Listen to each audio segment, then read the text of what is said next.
so today we are doing this large coffee cup that hangs to your wall, or it can actually sit down on a coffee bar if you'd like. It does not have to hang, but I love the way this came out. This is actually inspired by another video. I saw this and I had to do it. That will be linked below. You will need a bucket of some sort. You will need plastic plates, not paper plates, and those are at the Dollar Tree in plastic.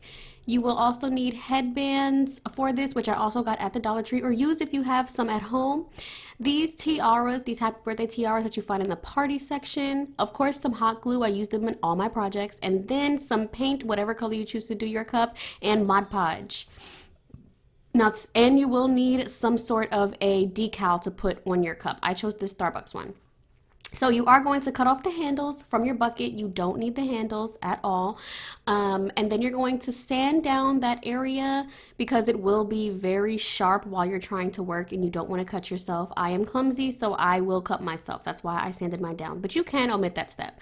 And then you're going to cut your bucket in half. You only need half of the bucket. So if you want to make another one for a friend or family member, you're more than welcome to do that, or just save the half of the bucket for another DIY. Christmas is coming up and I have a lot of ideas for the other half of this bucket.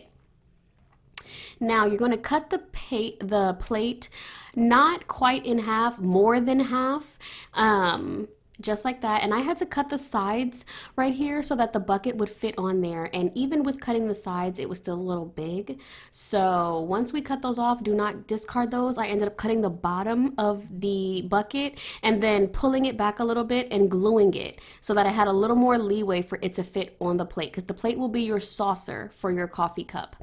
And then once that is glued down, you're going to snip off those ends on either side that are sticking out now. And then to give me some more wiggle room to work and maneuver the bucket, I cut the bottom completely out of it as well so that the bucket is a little more pliable.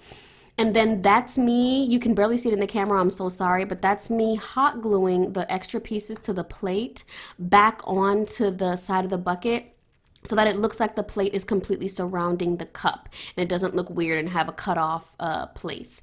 So then we are going to take the headband and cut down the headband. Well, I just pulled it apart. And that's going to be our handle. And then I decided to paint my cup looking like this with a black rim on the saucer and a black rim on the top of the cup, and I did that for a reason. I'll tell you why in a second. So you are going to hot glue your handle onto your cup. I chose to do it on the right hand side, but you could do it on any side that you choose. And you're just gonna pop that right on there and hold that in until it's glued on tight. And then this is optional. This part is completely optional, guys. So I am going to hang mine, but since there's nowhere to hang it, since there's no back on this, I took a piece of wood. It was actually to my girl's Jenga game, and I took a wooden dowel as well, a long wooden dowel, and I am going to hot glue those two pieces onto the side as you see here, and then take that dowel and glue it right in the middle of those wood pieces. Now you can use anything you have at home. You don't have to use what I use. If you choose to use what I use, they sell tumbling towers is the name of their Jenga blocks. They're smaller than these, but they sell them at the Dollar Tree, and you can definitely get those and use those. But use whatever you have at home, a piece of wood if you have it, a piece of cardboard, anything that you have, a piece of plastic, a toy from your kid's room. It doesn't matter what you use. But for the wooden dowel, I already had that. If you don't have that, you can honestly take a hanger and snap it and use the long part of the hanger. Just use what you have at home. Don't go out into these, streets and mess around and contract something. I am absolutely all for using whatever you have at home. So you're just going to glue that to the back, and that is the mechanism you're going to use to hang this on the wall. And it really is that simple. And this is very, very light, so you don't have to worry about it being too heavy. Now you are going to... Here it is. There we go. You're going to add your steam. So we're going to take the happy birthdays off of this tiara. And I personally chose to paint it because it was very bright silver and I didn't want it to be that bright. So I decided to paint it gray. I just took my white and black paint, mixed it together till I got the desired gray color, and I painted it just so it wasn't too bright.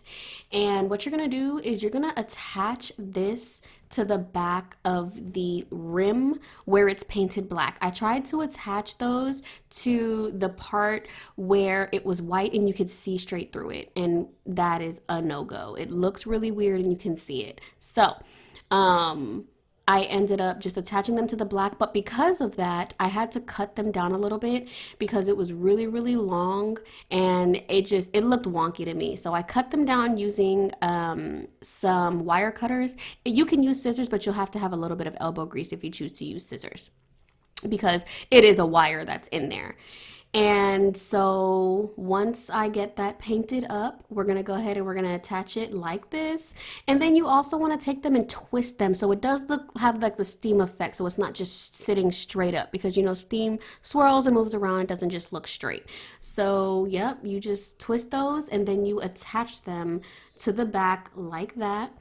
And now we're going to cut out our Starbucks sign. You can use anything you want. If you want to maybe do a fake Ray Dunn, you could print out some Ray Dunn letters, or you can print out just a sign that says coffee or tea or whatever you want it to say. I am a Starbucks junkie. Everybody knows that. So I chose to do a Starbucks decal to go onto the front of my mug.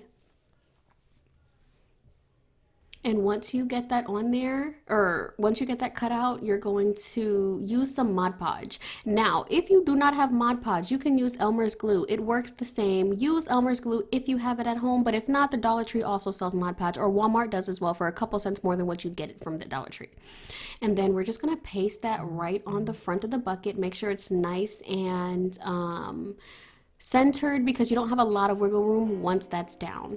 And this is how it comes out, guys. I love the way this looked. Like I said, the original video will be in the description so you can see how she did it, but this is a beautiful piece. And thank you again for watching The Whitner Way. Follow me on Instagram and YouTube as always.